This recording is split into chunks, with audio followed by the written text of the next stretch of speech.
The following program, The Russ Belville Show, is intended for responsible adults only. We advocate to the repeal of marijuana prohibition for adults. We discuss the science, culture, and controversy about America's marijuana laws.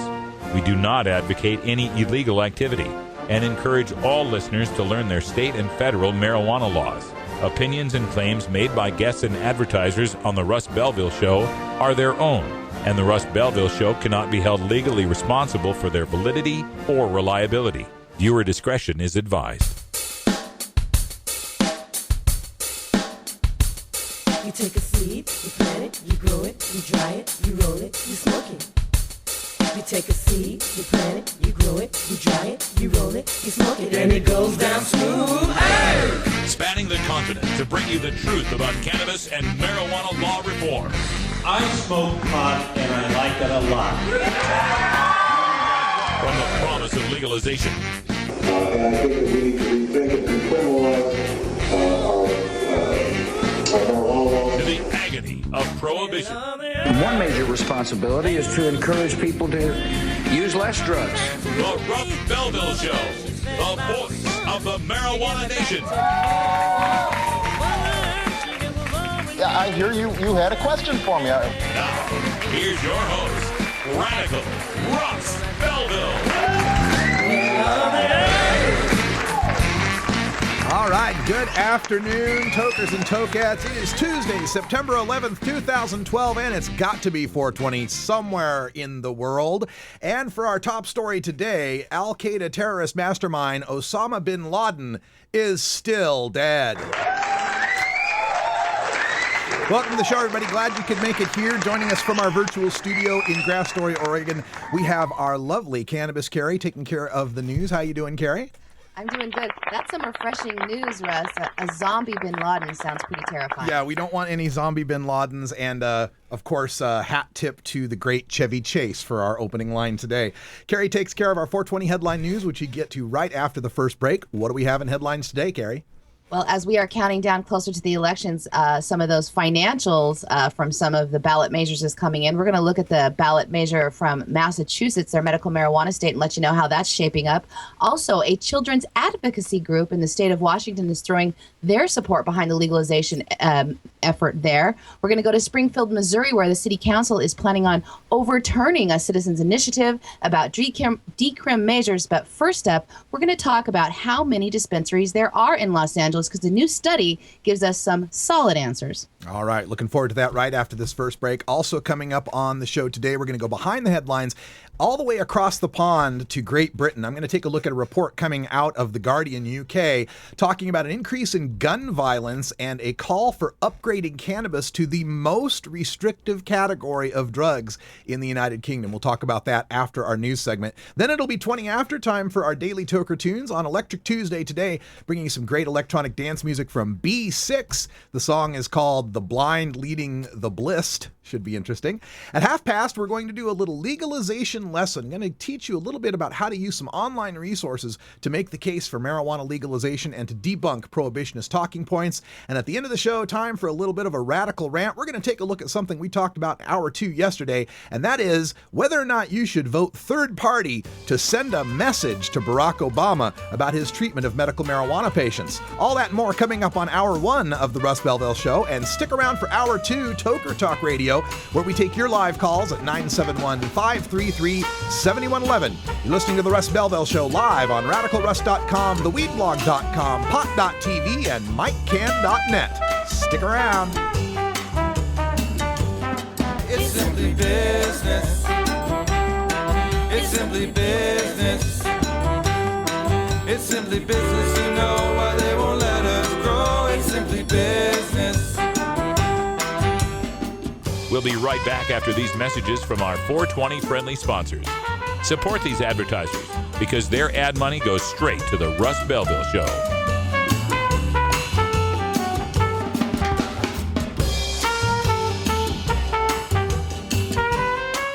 You're tuned into the Russ Belville Show, the voice of the marijuana nation.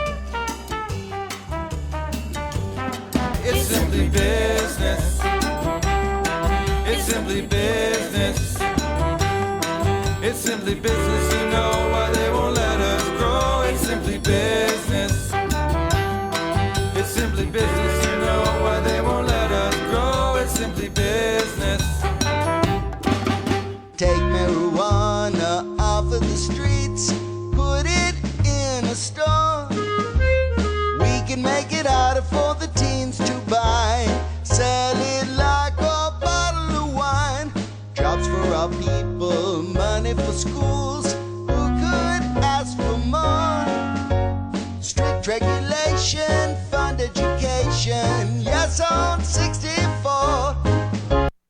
Blue Blasten Gurgen, Pfaffen der Blasten, Schnurb Norbin. 17 states and the District of Columbia have legalized the use of marijuana for medicinal purposes. Over 70% of the American public supports the use of marijuana for medicinal purposes. What does Governor Mitt Romney think of medical marijuana? So medical marijuana is legal in Colorado. One of our viewers, Bill Ferguson, asked, should marijuana be legalized for medical use? Aren't there issues of significance that you'd like to talk about? The medicinal use of marijuana is a significant issue to the millions suffering from cancer, AIDS, and other chronic pain, nausea, spasticity, and seizure disorders. I think marijuana should not be legal in this country. I believe it's a gateway drug to other drug violations. The use of illegal drugs in this country is leading to terrible consequences in places like Mexico and actually in our own country. Okay. I oppose legalization of marijuana. And now it's time for our 420 headline news with News Director Cannabis Carey.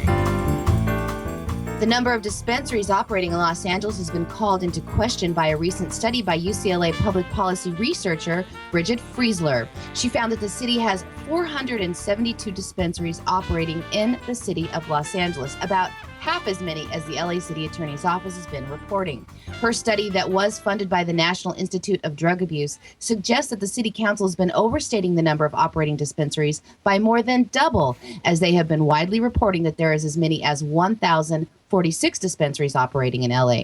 Friesler used just the city's data to come to her conclusions. Just last month, the city attorney's office claimed to have sent out warning letters about the city's most recent ban attempt of medical marijuana dispensaries to 1,774 locations, but they said the number was actually about 1,046, since some of the letters were doubled by being sent to landlords as well as tenants. The LA City Council passed a ban on dispensaries that was supposed to go into effect on September 6th, making the claims that dispensary numbers had gotten out of control. The ban is currently on hold in the wake of a city referendum on the ballot in November, asking the voters to overturn that ban. A Seattle nonprofit dedicated to child advocacy has come out in support of Washington's I-502 initiative to legalize marijuana for adults. The Children's Alliance Deputy Director John Gould says that his organization is endorsing legalization due to the severe racial disparity in drug law enforcement.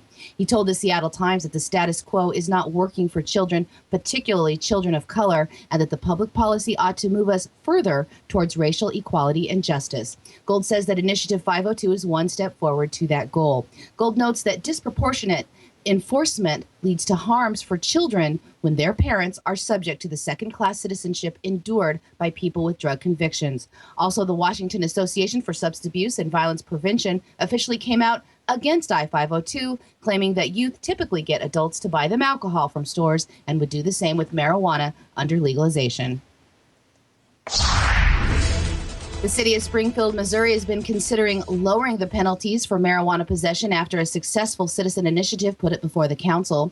2 weeks ago, the Springfield City Council approved that citizen initiative ordinance to reduce marijuana crime penalties to just a $150 fine in the city. It would bar police from arresting anyone for marijuana possession only and for sending those cases to a state court. At that time, many of the council members said that they would repeal the new ordinance as soon as possible, and at a meeting this week, they heard from 18 people who were critical of the city council for their oppositional stance on decriminalizing marijuana in their city.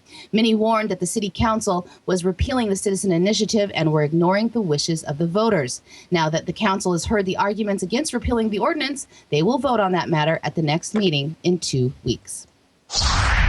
And one last one, Massachusetts voters will get to vote on whether to allow medical marijuana in their state in the November election. The group behind the effort, the Committee for Compassionate Medicine, has filed their financials as required just 60 days before the election. They have raised $512,860 since January, with the bulk of that money, $465,000, coming just from one out-of-state donor, Peter Lewis, the retired CEO of Progressive Insurance. Lewis is well known for giving money to pass cannabis law reforms. A large chunk of that money, $235,000, was spent on consulting fees.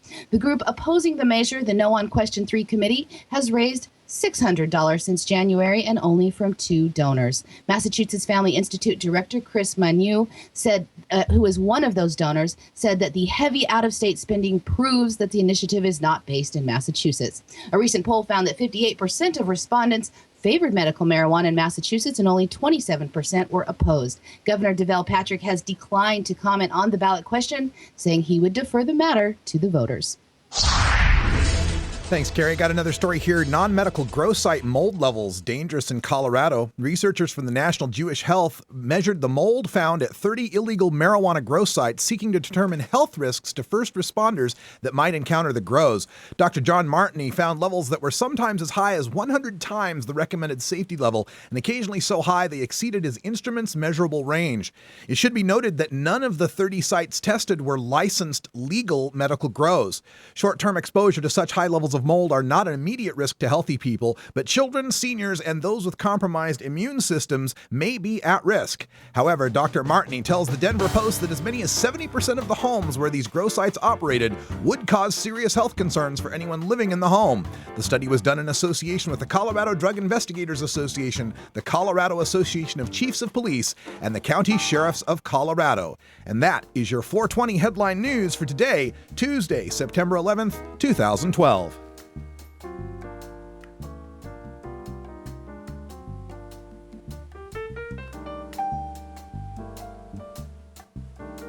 We'll be right back with Behind the Headlines. We're going to take a look at headlines in the United Kingdom. The Guardian UK claiming increase in gun violence due to the cannabis trade. You're listening to The Russ Belville Show. We'll be right back after these messages.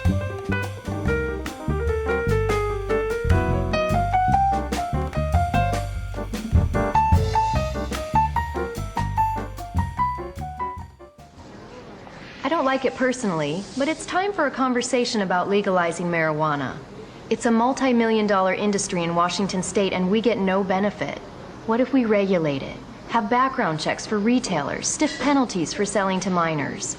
We could tax it to fund schools and healthcare, free up police to go after violent crime instead. And we would control the money, not the gangs. Let's talk about a new approach, legalizing and regulating marijuana.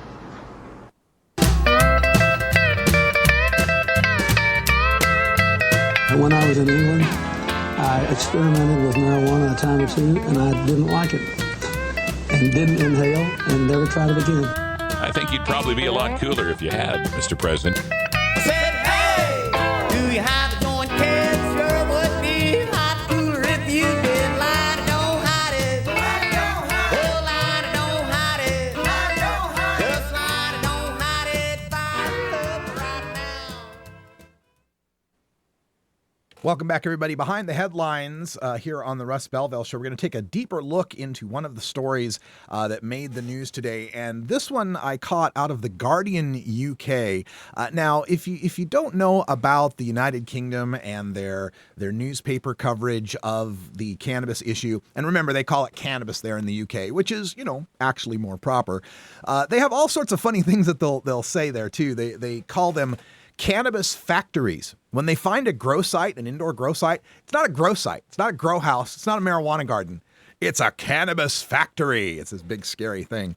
So I got this note from the Guardian. I got this this story from the Guardian UK about marijuana turf wars leading to gun violence. Now, this top organized crime cop in Britain thinks that marijuana should be punished even more harshly, because he's complaining that it causes more problems for society than the most strictly prohibited Class A drugs. Now, in the United Kingdom, they don't have Schedule 1, Schedule 2 like we have under our Controlled Substances Act, but they have something similar. They have what's called a Misuse of Drugs Act, and they specify 3 classifications: Class A, Class B, Class C. Now, in this classification, Class A are the most dangerous, most prohibited drugs. So heroin, for example, would be a Class A drug. Class B drugs are still illegal drugs, but less strictly punished and controlled than Class A. And then Class C drugs are the lowest level of controlled substances there in the United Kingdom. Things like Xanax and Ambien end up in Class C. Now, the status of cannabis has been kind of a political hot potato in the United Kingdom, in that originally it was a Class B drug. But then in 2004, they downgraded it to a Class C drug. They put it in the lowest restrictive category after numerous scientific inquiries showed that it was miscategorized, that it had no purpose being put there alongside the other Class B drugs. However, 5 years later in 2009, there was a new administration ushered into the United Kingdom, a new Home Secretary, Jackie Smith, I believe is her name, and they rejected all of the advice of the scientific community, including Professor David Nutt, who was one of the strongest proponents of keeping marijuana as a Class C drug, and re-upgraded it back to Class B. They say, the deadly skunk. That's the other thing they've got in the United Kingdom too, the deadly skunk weed, as if it's different than marijuana. The deadly skunk that causes psychosis and kills 30,000 people a year. That's literally some of the headlines that you get in the UK, right? Because of all of this fear-mongering in the papers and misunderstanding about cannabis and the political pressures, they re-upgraded cannabis to a Class B drug. So that's where it stands now. And this top cop, this guy, his name was Assistant Chief Constable Andy Ward of the Merseyside Police. Okay, and he works in the Organized Crime Division, and he's working on these cases. And he says it's not strict enough. It's causing more problems than Class A drugs. Here's his quote from The Guardian. He says, "A lot of these shootings are linked to activity around cannabis. We are seeing big increases in cannabis production on Merseyside. Individual groups are fighting turf wars. We have huge issues around cannabis," end quote. And to back him up, he points out that the shooting statistics in the United Kingdom there, the shootings in the Merseyside area have increased over 1/3 since April. Now, that's always kind of a misleading statistic because there aren't that many shootings in the United Kingdom. It's not like America where we have, 5 digits worth of gun deaths every year. No, there they have maybe 100 or 200. It's not very common for people to be shooting guns at each other. So yeah, it went up by 1/3, but how low was it before? I mean, they're making a mountain out of a molehill here by saying it went up by 1/3. Like, for example, if there were 3 shootings and then the next year there were 4 shootings, it would have gone up by 1/3. Okay, so let's take that with a grain of salt. But this Assistant Chief Constable Ward goes on to point out the ease with which these criminals can produce cannabis. The thriving trade in this non-toxic herb has produced over 5,000 indoor grow sites, or as they call them, cannabis factories, with an estimated annual yield of 560 million pounds over the past 3 years. Not pounds of weed like how much you weigh, but British pounds, which are like worth what, $2 now? So we're talking over $1 billion, if we translate it to dollars, over $1 billion over 3 years in Britain in the cannabis trade. But what's surprising to me is how this constable did not express any opinion as to why so many Britons are demanding marijuana. Why do they want it so badly? Whether it's Class C or Class B. Some reason it was down to Class C, people wanted it. Now you moved it up to Class B, people want it.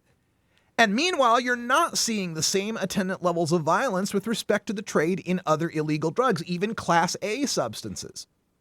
So the question exists, why do Britons want to get high on weed?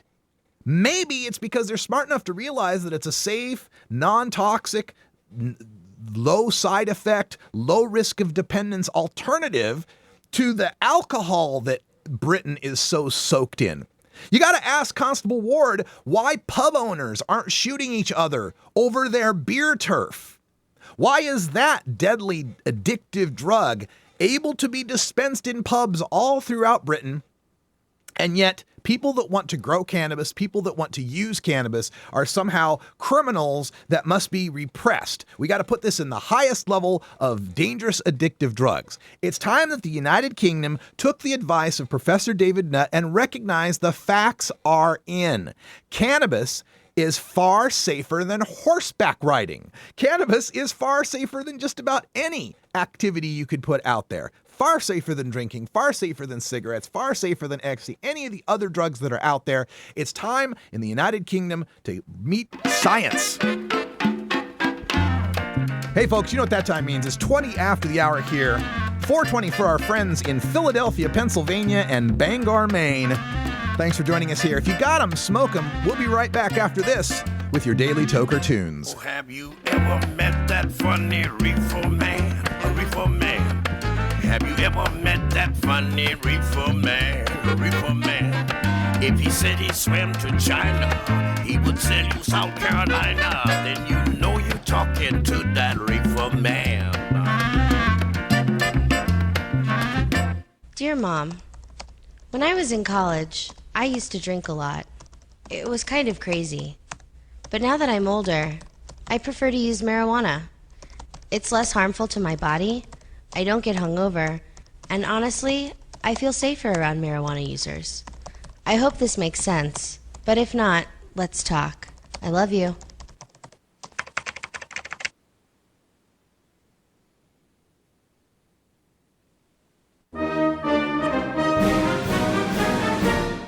Sir, do you think there will or should come a time for us to discuss the possibility of legalization, regulation, and control of all drugs, thereby doing away with the violent criminal market as well as a major source of funding for international terrorism?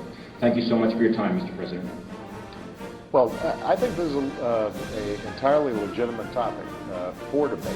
Name the time and place, Mr. President. Radical Russ has been prepping for this debate full-time since 2005. The Russ Belville Show.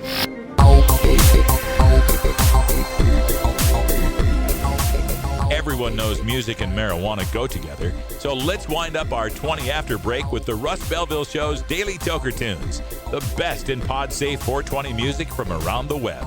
Today is Electric Tuesday, featuring the latest in electronic dance music and other cutting-edge genres. You can get downloads and more information about all our Daily Toker Tunes by visiting music.radicalruss.com. Now, sit back and enjoy your Daily Toker Tune. All right, welcome back, everybody. Hope you had a relaxing break, and we're going to bring to you now some electronic dance music, picking this up off of the IOTA promo net, as I do quite often. And today's song, we've got a Daily Toker Tune. Oh, I got to get the right cover up here, because this is some electronic music that I found off of a sampler on the IOTA promo net, and the group here, actually the DJ, I should say, is named B6, and I thought this guy's story was quite interesting, because B6 apparently he's 27 years old, and he's the top Chinese DJ. He's based out of Shanghai, and his music has been heard on all sorts of recorded TV, movie stuff that we have covered. You can get more information on this at our blog at radicalruss.com. You can also find downloads for all of the songs, almost all of the PodSafe songs that we play here on our Daily Toker Tunes. Just go to radicalruss.com and you look over on the menu on the far right, you'll find show posts, and below that, Toker Tunes, which will give you the library of all the tunes that we have brought you here on the Russ Belville Show. Let's get right to it. This is B6 with Blind leading the Blist on your Daily Toker Tunes.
That's music from B6 on our Electric Tuesday Daily Toker Tunes. Check out RadicalRuss.com.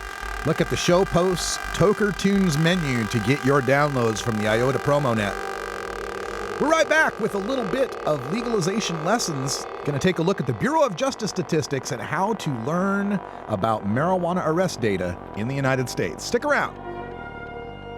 Hi, this is Dan Michaels. If you're looking for professional voice talent for your commercial or podcast, I'm your man. Visit danmichaelsaudio.com for more information.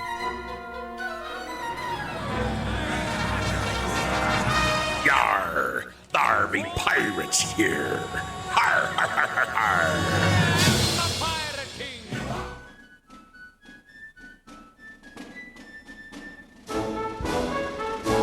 Reforming America's prohibition laws cannot happen without relentlessly and directly engaging our lawmakers and other elected officials. The Russ Belville Show keeps you on top of all the latest developments at the federal, state, and local level with our government at work. Welcome back, everybody. It is 30 after the hour here, and today's segment, we're going to take a look at your government at work in one of the ways that maybe you didn't realize it was working for you, and that is providing the statistics and information we need to help make our case to end adult marijuana prohibition. One such place that we can go that our government funds, that your taxpayer dollars helps keep track of, is from the Office of Justice Programs. This is part of the United States Department of Justice, and it's the Bureau of Justice Statistics. Now, the website address, I'm going to type this up here on the screen so that you can get a look at it. It's kind of a lot of alphabet soup here in it, but it's the Bureau of Justice Statistics. So you can find it at BJS, no jokes there, Brian, no jokes, BJS.OJP, Office of Justice Programs, .USDOJ, right, United States Department of Justice, .gov. So if you can find that website, we've got it up on the screen right now, BJS.OJP.USDOJ.gov. And that'll be on the screen there for a while so that you can get that written down. But again, Bureau of Justice Statistics, if you just go to Google and type in Bureau of Justice Statistics, you will probably find this website. And this can be a very useful site when you're trying to make the case about the trends in arrests, the data having to do with people that have been arrested for marijuana possession, marijuana cultivation, and so forth. So I'm going to give you a look at this screen. So let me switch screens here real quick, and we will show you the Bureau of Justice Statistics, that's hard to say sometimes, website. There we go, Bureau of Justice Statistics website. Let's see if I can widen that out a bit for you. Okay, so at the Bureau of Justice Statistics website, and I'll clear some of these graphics so that you can see what we're talking about. You'll be presented with this screen, Bureau of Justice Statistics. You can kind of follow my mouse, and there's a menu sections and so forth that you can go through and look for information. So if you haven't seen this site, you haven't gotten to it yet, bjs.ojp.usdoj.gov. Now, let me provide a little magnification on this so you can actually see what we're doing here. So here we go. Bureau of Justice. Oh, I got to get that background out of the way. There we go. Bureau of Justice Statistics, Office of Justice Programs. And this is what we're going to look for.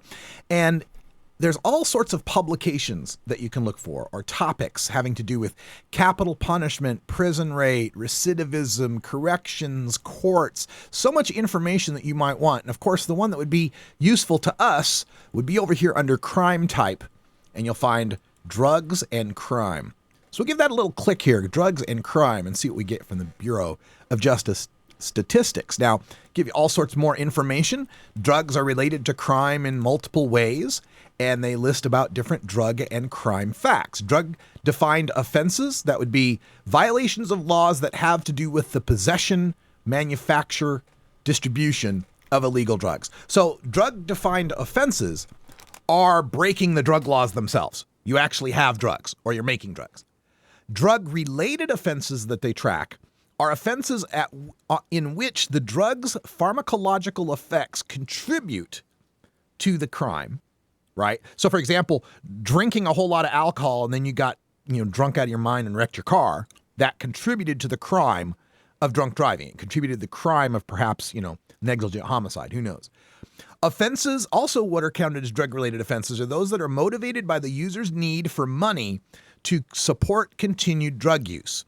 That's the typical example of, the heroin addict who's, knocking over a liquor store so he can get money, so he can buy more heroin, right? And then offenses connected to drug distribution itself. For example, you get in a drug turf war and you shoot one of your opponents, right? That was motivated by the drug business. So not only are they keeping track of drug-related, drug-defined offenses, breaking the drug laws, but also crimes that are committed because of prohibition. It shouldn't be called drug-related offenses. It should be called prohibition-related offenses. But anyway. And then finally, they keep track of something called the drug-using lifestyle. Drug use and crime are common aspects of a deviant lifestyle. Drug use is part of a deviant lifestyle. The likelihood and frequency of involvement in illegal activity is increased because drug users may not participate in the legitimate economy and are exposed to situations that encourage crime. Exactly. Like I point out, there are no such things as tequila dealers.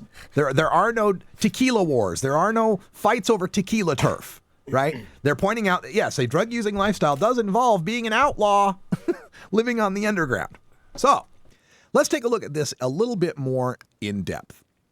They've got all these different terms, and they tell us about these different facts. But if you were going to get some information on this, you might be disappointed to find that the most recent press release they've had, most recent publication, I should say, comes from 1989. So I don't know how useful that date is going to be, being 23 years old. You can also look up data tables if there were some, or press releases if there were some, but neither exist under this category. And this brings up something that happens a lot when you're trying to do this drug war research. And that is, you'll run into these roadblocks, you run into these dead ends, and it's in there somewhere, the data's there somewhere, but for some reason it's not where you think it's going to be. So folks, don't give up. If you're studying this stuff, don't give up, because if you keep looking around, oftentimes you can find what you're looking for. So as we go around more of these menus and choices that are up on the top here, I'll show you one that could be very useful. Let's go back to the homepage, Bureau of Justice Statistics homepage. And here's some new releases that they'll show. Some of the most recent things: victimizations not reported to the police. Things like, how many rapes were there that the police don't know about, for example, while they're out busting potheads. But the tool that I find most useful on this Bureau of Justice Statistics page is over here on the right. You will find a section called Data Analysis Tools. And this one link right here, the Arrest Data Analysis Tool, we're going to click on that one. This gives us a tool that allows us to build tables and graphs for arrests for the 30-year period from 1980 to 2009. You want to see how much drug crime arrests have gone up over that time? This is where we can find that information out. So we'll take a look at the national estimates to start. And that brings us up submenus: annual tables, graphs by sex, trend tables by sex, graphs by race, trend tables by race. But let's start at the beginning with the annual tables. So this gives you even more options to break down. You can pick a particular year, how many arrests were there. And you can select by age for females, males by age, or by race, etc. So let's take a look at the most recent year they have, 2009, and see by age how people have been arrested. Clicking on Generate Results is going to take us a little bit of time here. It's going to load up a table. It's getting all that data together for us. Slower than I would have appreciated, but it's coming along here. Generating the results for 2009 annual tables, offenses by age. So you can list here, and here is the data of every type of offense they categorize. All offenses. There were 13,689,216 arrests last year, or 2009, we should say, the most recent year that we have data for. And then you can break that down: murder, rape, robbery, assault, burglary, larceny, arson, embezzlement, prostitution, and here we get to drug abuse violations. Now, when we look at drug abuse violations, and understand this is all drugs, folks, this is all of them. Not just cannabis, but heroin, PCP, etc. 1.66 million arrests in this country for drug abuse violations. And again, these are the violations of the drug laws themselves, not people that committed crimes because of being on drugs. 1.6 million arrests for drugs last year, or 2009 again, out of 13.6 million arrests overall. That works out to about 1 out of 12 arrests in America, maybe 1 out of 13, for drugs. And of those 1.6 million arrests, look at this number here, possession, 1.3 million. 1.3 million possession arrests out of 13 million total arrests. Oh, I'm sorry, I was wrong on my math on that previous one, wasn't I? It had been more like 1 out of 9 arrests are for drugs. 1 out of 10 arrests for mere possession of drugs. 1 out of 10 arrests of all ages, all people, arrest for drugs. And that's our government's numbers here. This is coming right from your own local police departments. This is coming right from our own government. How many people they're arresting. Now, this gets more scary as you start to look at some of the other graphs that we can pull out here. Trend graphs by race. This is going to give us a look at what has happened for all races. Let's start with all races and adults only. Let's just go with adults for now, just to do something different. So all races, adults, and we can scroll down through the offenses and we can find drug abuse violations. So now we're going to graph out what has happened over time to all races of adults in the drug abuse arrest category. Here we go.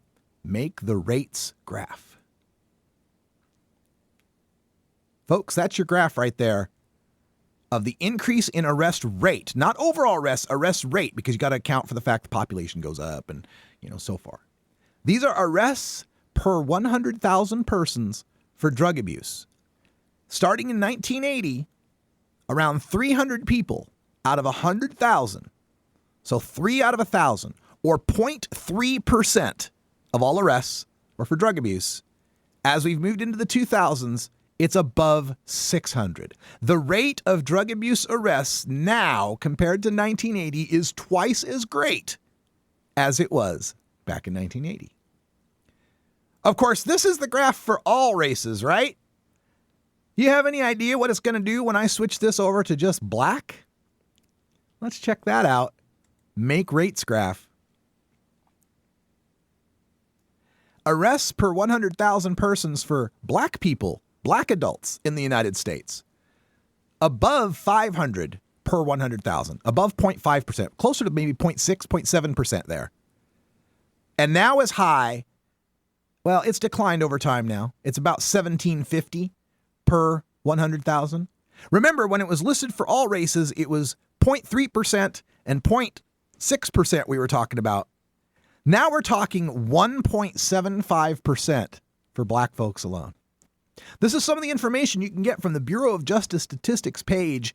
I, again, encourage you to check this out at bjs.ojp.usdoj.gov if you really want to learn more about this. Because if you're going to be a fighter for ending marijuana prohibition, understand that we have truth, facts, logic, and reason on our side, but also understand that when we're making this fight, a lot of people are going to discount us just for the fact that we support legalization. They're not going to give our message as much weight, as much seriousness, because we're stoners. So come at them with their own numbers. Come at them with the absolute guaranteed bona fide government statistics from the police themselves when you make your case, and show people how they can do it themselves. Remember, you teach a man to fish, he eats for a lifetime. Teach someone how to do this research, spread this knowledge around. We'll be right back after these messages from our 420 friendly sponsors. Support these advertisers because their ad money goes straight to the Russ Belville Show. Be right back with the Radical Rant. We're going to talk about third-party voting in the United States. Stick around. The Russ Belville Show. You're tuned into the Russ Belville Show, the voice of the marijuana nation. Tokers, There's no good reason to get your dog stoned.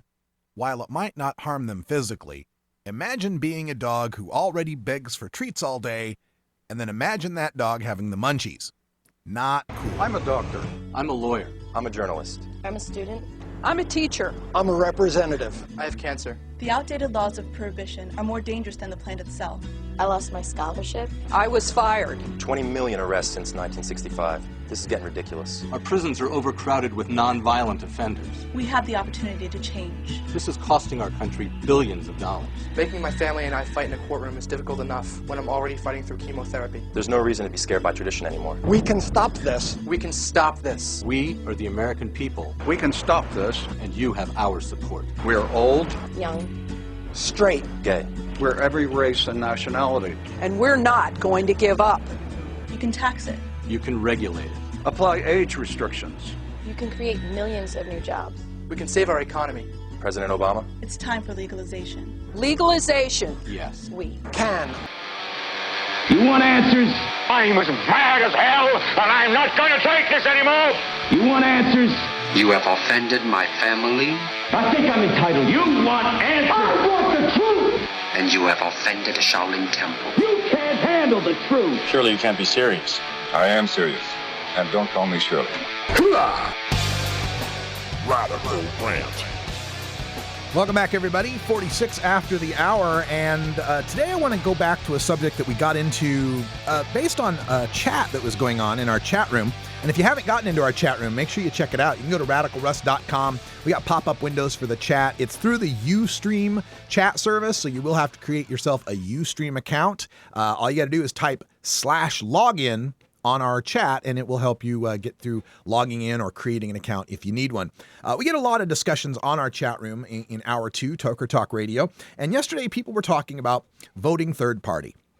And part of this had to do with displeasure at Barack Obama, our president, for his seeming promises to leave medical marijuana alone, and yet his continued attacks on medical marijuana in the meantime. In fact, statistics show that as far as medical marijuana raids go, Barack Obama is worse than both George W. Bush and Bill Clinton combined. Right? He's been in 4 years worse than the 12 years of those two presidents during the medical marijuana era. Of course, Clinton, had 2 terms, but still, during that 12 years that medical marijuana existed under Clinton and Bush, far more raids under Obama. Now, to be slightly fair to Obama, there is more medical marijuana to raid now, right, than there was during Bush or Clinton. Because after the Holder memo came out, and after Obama campaigned in 2008 and said that he would have more pressing priorities for the Justice Department to go over, well, the medical marijuana movement kind of exploded in Colorado and California, and even to some extent here in Oregon, Washington,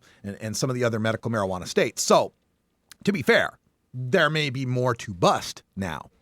However, Barack Obama has instituted in the head of the Drug Enforcement Administration, Michelle Lenhart, the same administrator who was acting under the George W. Bush administration. So we'd hoped for some change there. We didn't get any change there at the head of the DEA. And of course, Michelle Lenhart is a person who has remarked about the 50 or 60,000 dead in Mexico as a signpost of success in our fight against the cartels because they're acting out like caged animals.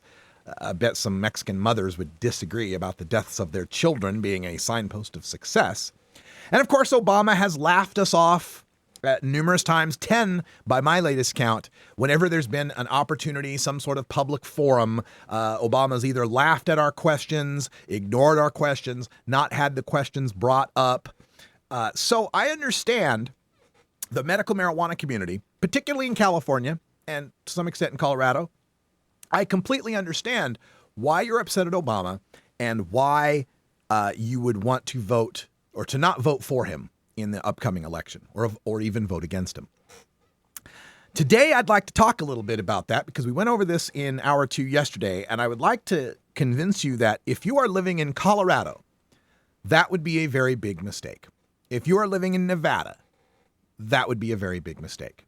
If you're living in any one of what are now 6 swing states, it would be a very big mistake to not vote for Barack Obama.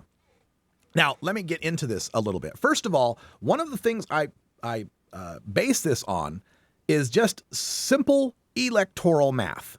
The facts exist that either Barack Obama or Mitt Romney is going to be the president of the United States. That is the way it's going to come down. And right now, I'm looking at a website that's called electoralvote.com, electoral-vote.com. And regardless of how we would like our democracy to work, the way that it does work is that we have an electoral college where every state gets a number of electoral votes equal to the representation in the House and the Senate combined. So, for example, Oregon has 7 electoral votes because we have 5 representatives and 2 senators, right? California has 55 electoral votes because it has 53 representatives and 2 senators, right? So everybody's got these electoral votes. And with the exception of the state of Nebraska, and I think Maine, but don't hold me to that, but at least with the exception of Nebraska, all the states are winner-take-all states. If your state votes for Obama, all of its electoral votes go to Obama. Except, again, Nebraska, where in the last election, they proportion their electoral votes by their voting districts. And I believe McCain got a couple of those electoral votes. Split the state. Anyway, fact is, in most states, all your electoral votes are going to the person who wins your state. So as we look at this electoral race, right now, the pollsters are showing Obama with a 332 to 206 lead over Mitt Romney. Now, again, when I bring up this subject, we've all got to agree on a singular point, and that is either Barack Obama or Mitt Romney will be president come November. I know there's a lot of third-party supporters out there. I know there's a lot of fans of Governor Gary Johnson. I know there are even fans of Dr. Jill Stein and the Green Party. And I understand your want to vote for third parties to end this Democratic-Republican duopoly over our political process. I believe it's a shame and a disgrace to our democracy that the presidential debates are controlled by the Republican and Democratic Party, and they exclude third-party candidates like Governor Johnson and Dr. Stein. However, the way the situation exists right now, one of these two men will be president. If you cannot admit that, if you cannot come to that conclusion, then we can't continue this discussion because you're not operating in reality. I'm sorry. I would say this to Jim Gray's face. I would say this to Governor Johnson's face. I wouldn't say they shouldn't run. No, absolutely. Please do run, because we need people heading up third parties and we need third party participation. We need to build third parties at the grassroots. I completely agree with that. And running your campaign as a way of getting the message out there and getting people to talk about the things that the Republicans and Democrats won't talk about is absolutely a valid exercise of our democracy. 100% agree. Not talking about that. I'm talking about intelligent voting. So right now, as we look down this electoral map, this website, electoral-vote.com, does a good job of coloring in red or blue the different states based on where they lean. And as we look at this now, we see that there are shaded from blue to light blue to white to light red to red, how strongly Obama or strongly Romney a state may be. So the dark red states, they are going to vote for Romney. There is no way in hell Romney will not win that state. For example, the state of Utah, with 6 electoral votes, is strongly Republican. Obama is polling at 26%. Romney is polling at 68%. And the state has elected Republicans in every election since 1992. And that's as far back as this site goes. So there's no chance in hell Barack Obama's going to win Utah. By comparison's sake, we'll run over here to the state of Minnesota. Minnesota is strongly Obama, strongly Democratic.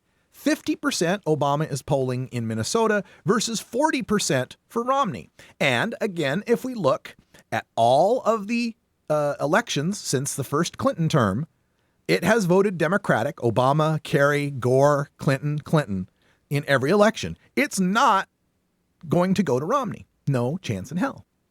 But then some of these states are closer, some of these light states. And again, we look over some of the medical marijuana states are lighter. State of Oregon, Obama's running 50 to 42. State of Michigan, Obama's running 50 to 45.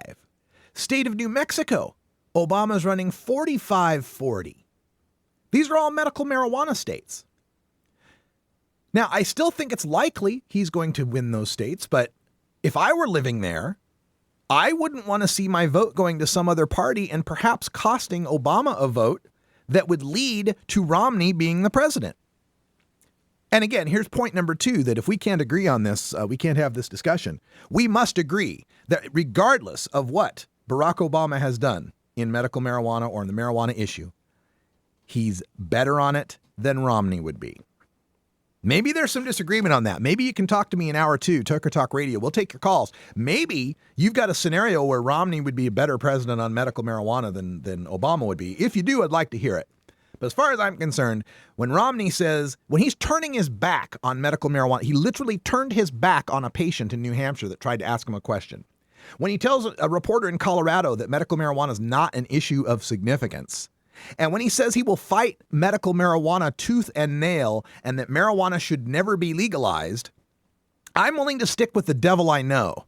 I'm willing to stick with Barack Obama because I believe at least there's a chance in hell his position can be moved on it. And now we go to 2 medical states where it is so close, it is barely Democratic. In Nevada, with 6 electoral votes, Obama 49, Romney 46. Colorado, with 9 electoral votes, Obama 49, Romney 46. And when we look at these states and we look at their polling and Governor Johnson's name is added into the mix, we find that Governor Johnson pulls more votes from Obama, probably protest votes, than he pulls from Romney.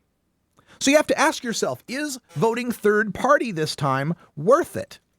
Now, I know I get a lot of people that say, well, I can't, give him my support when he's done such a terrible thing on medical marijuana. I understand your feelings on that. And I hear people say, we got to teach him a lesson. We got to show him. We got to show Barack Obama what a terrible thing he's done. He lost our support. We'll show him. Well, think about that for a second. How in the hell are you going to show Barack Obama anything if he's not in power? Or better yet, let me put it this way. Suppose you did teach Barack Obama a lesson and he lost the election. Now what can he do for you? Right? He's not president anymore. He's out of office. He's an American citizen like you and me. Well, not quite, but I mean, in that he'll have more power, not that he's not an American citizen. Obviously, he's a citizen. Hawaii is a part of America, even though Kaliko thinks it shouldn't be, but that's a whole nother rant. But what good are you going to do if Obama loses? What lesson is he going to learn? And if Obama doesn't lose, if he goes on to win the election, what lesson will he have learned? Because he will have learned that even if medical marijuana people are pissed at him, he can still win. So I don't see how he can learn any lesson about medical marijuana, win or lose. If he loses, he may learn the lesson, but then what good is it? Now, I guess some people would say, well, then we can, hold the other politicians' feet to the fire. Then they'll know. Then they will know that they have to take us seriously. Okay, great. But that lesson won't take effect until 2016 for the next presidential election, will it? Are you willing to go through another 4 years of George W. Bush economics to teach Barack Obama a lesson while he sits home in Chicago? I don't think it's very smart or pragmatic. Again, go to electoral-vote.com. Look up your state. If it's solid red or solid blue, vote for anybody you like. Vote for Mickey Mouse. Vote for Roseanne Barr. It doesn't matter. Vote for anybody because your state's already picked. It's already going to Obama. It's already going to Romney. But if you're in one of those swing states, Nevada, Colorado, Iowa, Wisconsin, Virginia, or Florida, you need to take a serious look at whether you want to send some sort of protest vote that ends up getting you a President Romney. All right, I'm Radical Russ, and for Brian the Red and Cannabis Carry, thanks for joining us here for the Russ Belville Show. Stick around for Hour 2. Toker Talk Radio is up next, where we take your calls at 971-533-7111. You can find our blog at radicalruss.com. Check out our new Android app. Yeah, we got an Android app. It's in the Android Google Play Market. Just look for Russ Belville Show. You'll find it. And until next time, take care of each other, tokers. This is the Russ Belville Show. The Russ Belville Show is blogging and podcasting daily at RadicalRuss.com. You take a seed, you plant it, you grow it, you dry it, you roll it, you smoke it. You take a seed, you plant it, you grow it, you dry it, you roll it, you smoke it. You take a seed, you plant it, you grow it, you dry it, you roll it, you smoke it, and it goes down.